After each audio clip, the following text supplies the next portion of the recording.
All right, welcome to Dead Set, mate.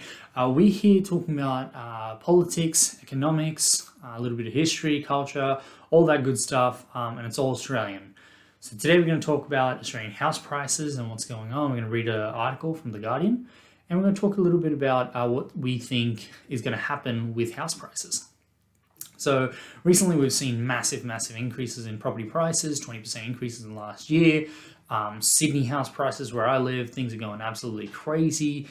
Through this COVID pandemic, we have seen massive demand for housing, and it's just going completely crazy. So today I'm going to read an article from The Guardian, Australia's house price boom, what's happening and how can it be brought under control.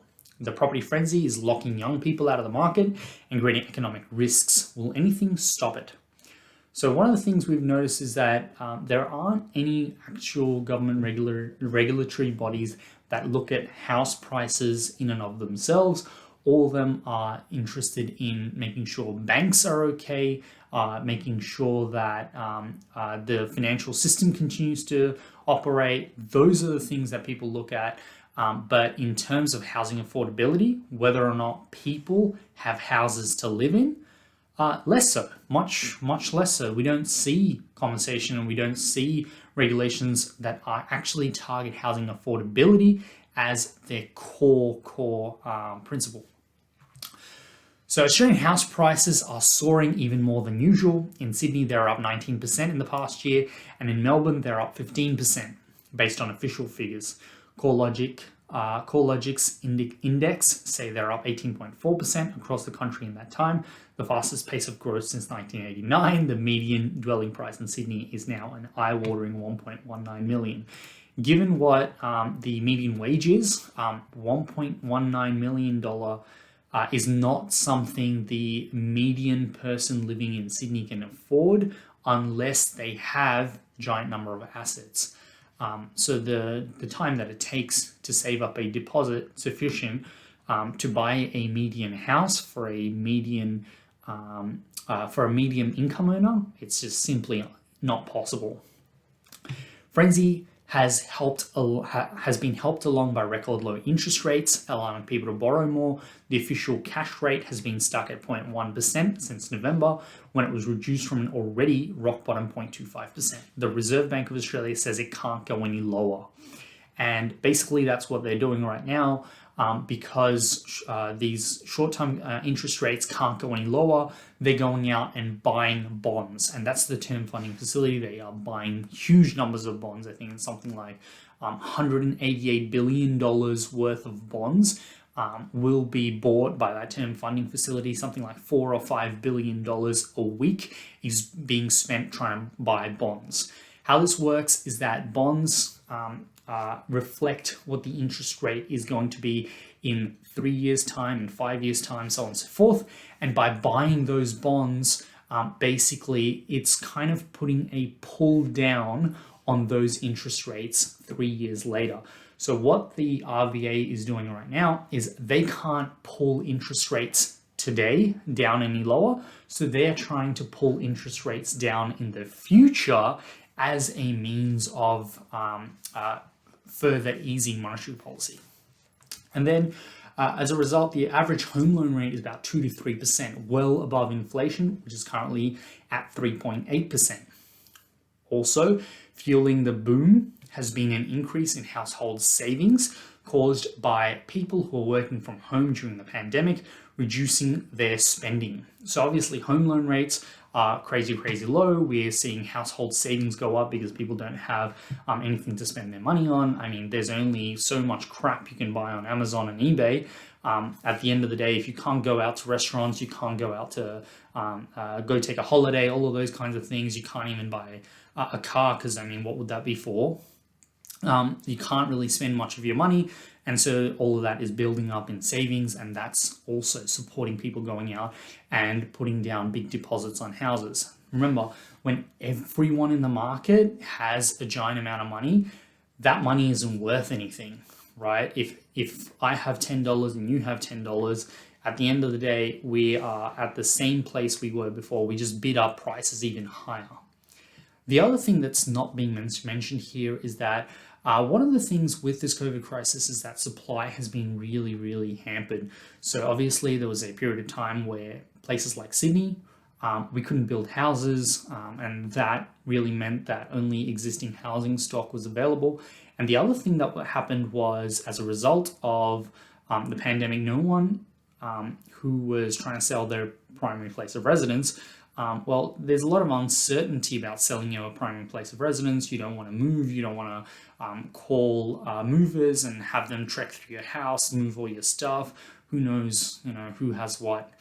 So that also meant that people whose primary place of residence was what they would have to sell, they didn't really want to do it. And so housing supply was very, very constrained as a result of that as well.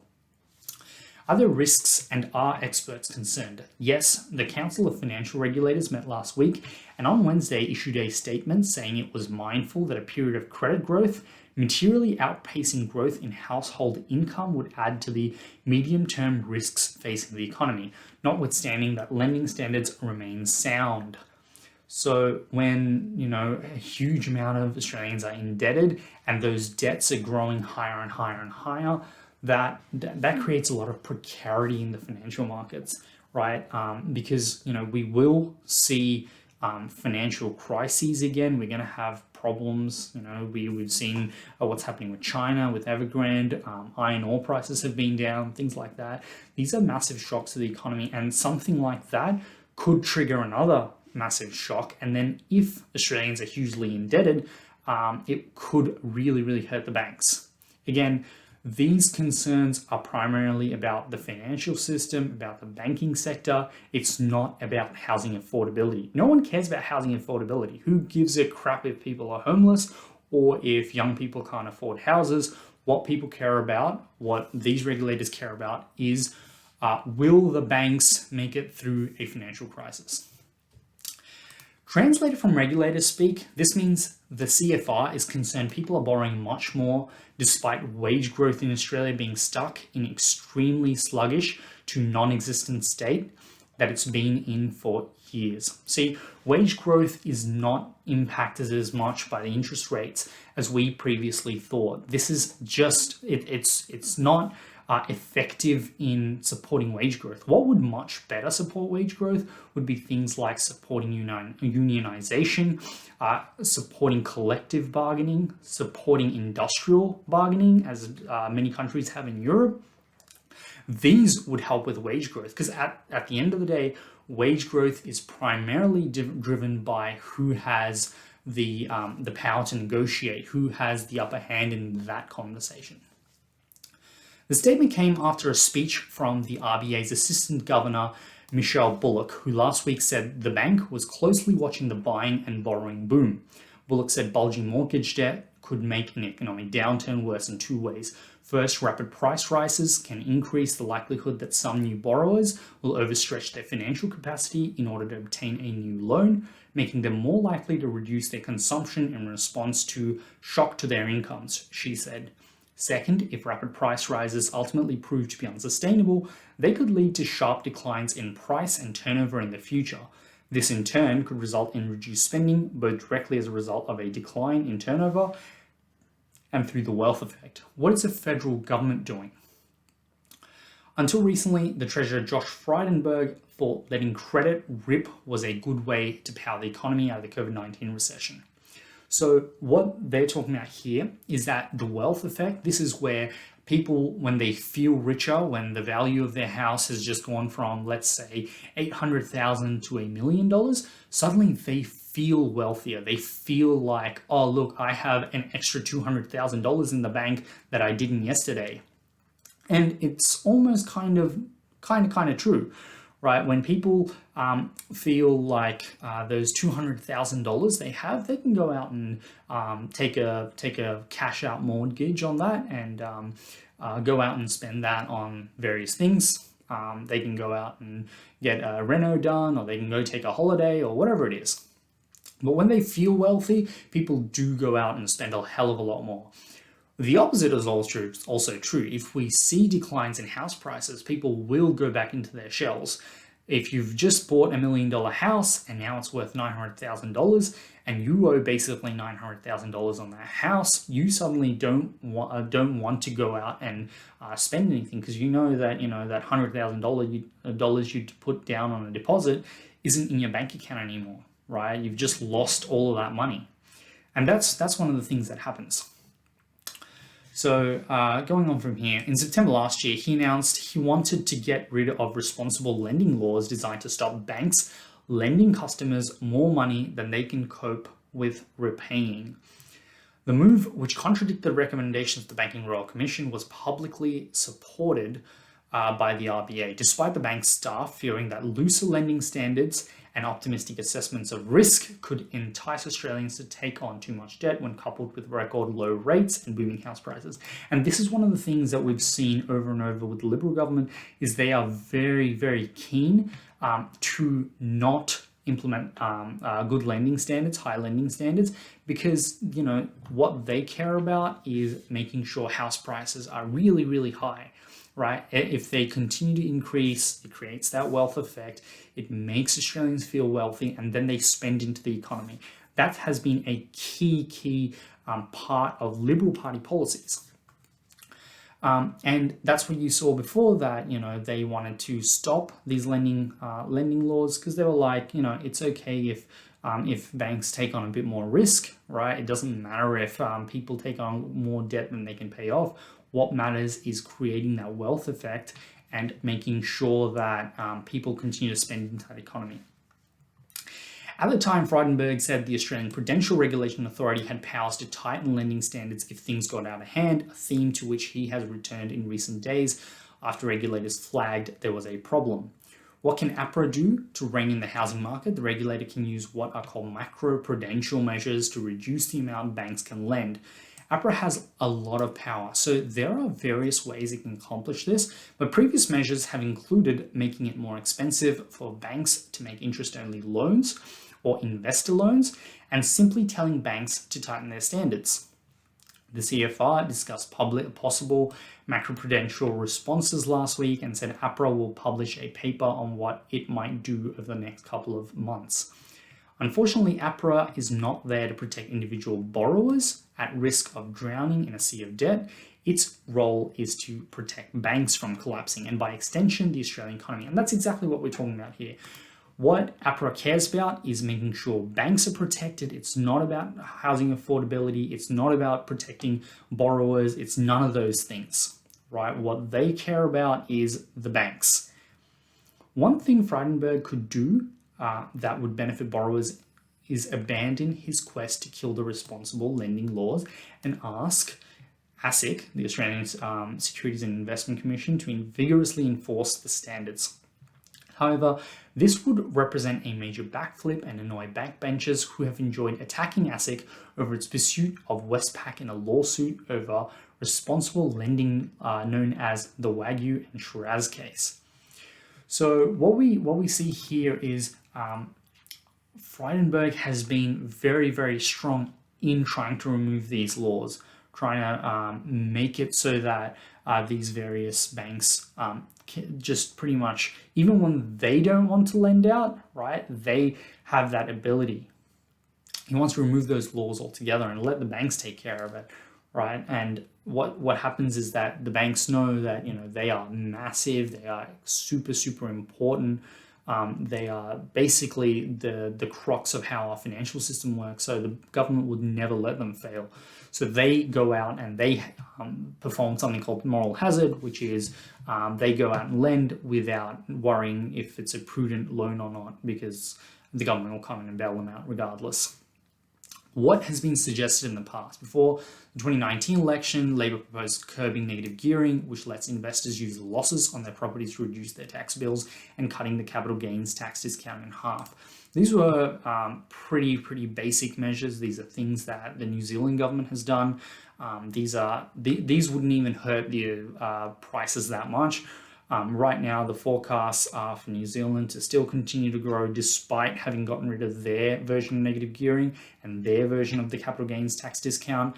That's just how it works. It's not. It wasn't that big a deal. It would take away some of the really really terrible laws that we have around avoiding taxes. Right. Well, the most people who are performing negative gearing earn significant amounts of money. Most economists think these measures would have a negative effect on house prices, but Labor dumped them from its policies. The Liberal backbencher Tim Wilson wants people to be able to dip into their super to buy a home under a program he calls Home First, Super Second, but this would pour yet more money into the market, further inflating prices. So all of these Liberal politicians, Liberal Party politicians, they all want to further inflate the housing market by allowing people access to even more money. What we discussed at the start of this video was if people have more money, that just increases house prices, doesn't help housing affordability, not even a little bit. The second you go to an auction and we both have an extra $10 to spend, we will both go and spend both of those $10. We will immediately go for it. That's how auctions work. So all it would do is inflate the housing market further. First home buyers grants, Home First, Super Second, Super Home, First Home, Super Savers Scheme, or whatever it's called. All of those things don't help at all. Providing support on discounting LMI doesn't help at all. All of these things, all they do is that they increase the amount of money someone has access to, and it doesn't help. All it does is pumps the housing market further and further up. What have other countries done to calm the market? New Zealand reduced the amount of banks can lend against a property, the loan to valuation ratio earlier this year in a bid to curb runaway house prices, but it hasn't been enough. The Reserve Bank of New Zealand is now looking at further measures, including forcing lenders to reduce loans to people who have less than a 20% deposit, right? So this is something we've seen, is that New Zealand, they have implemented these measures. We will see what happens in their market. But right now, the forecasts are they will still continue to grow. They still have a modest growth over the next several years. And they have an extremely, well, inflated is maybe the wrong word, but they have a very, very high-priced market. Should we be worried? Yes, sky-high house prices are bad for young people and other would-be first-home buyers who would get locked out of home ownership and remain at the mercy of landlords. Rent growth was somewhat moderated early in the pandemic by the absence of international students and foreign workers, but it has jumped in recent months. And as rental prices go up, it means there's less and less money for those poorer people who are renting, obviously. They're going to have less money to spend into the economy. This ultimately hurts the economy. That wealth effect aspect of it, it's extremely short term. It's basically a shot of adrenaline, but that adrenaline goes away and you suddenly realize my leg is still cut off. So that adrenaline doesn't actually help. It might keep the economy awake for a little while, but eventually you have to deal with that leg that's been chopped off. A severe crash in the housing market would also be bad for the broader economy. Properties where both households and Australia's banks have stashed much of their wealth. However, betting against Australia's bank on the basis they've overinvested in houses has so far only produced big losses for those who've tried it. And so basically what we see here is that in the Australian housing market, right, we are going to see even more growth, right? We are these politicians, the kinds of solutions they are proposing are all things that pump up the housing market. It leaves Australians poorer, and the only thing they want to do is they want to protect banks. They want to make sure that banks have sufficient amount of capital. They have what they need to get through any kind of severe financial crisis, and that's the only thing they care about. They're not particularly interested in housing affordability. They don't want to actually deal with this issue. They don't want Australians to have a diversified portfolio of wealth. What they care about is pumping the housing market. And so what are some of the things that other people, other political parties are talking about? So we see Australian Labor Party, they want to refurbish and fix the current housing stock. So the public housing stock, they want to fix them. They're in dire straits. At the same time, we see the Liberal Party very strongly is against any kind of public housing. In fact, they want to get rid of public housing altogether if they could. And what we're going to see over the next year or so, when the elections happen, is a debate about whether or not we should at least at some point, even in some manner, deal with these problems. If we don't, this problem only gets bigger, housing affordability only gets worse, and that is the crux of what most people spend their money on. A giant portion of everyone's income every month, every fortnight, whatever it is, goes towards housing. And if that increases, if that continues, if that cost continues to increase, it means that Australians have less and less money to spend into things like buying businesses, building businesses. They have less money to spend on consumer goods, taking holidays, buying various other things in the economy. And over time, these problems in the economy really multiply. Well, that's that for today. Thank you so much for listening, guys.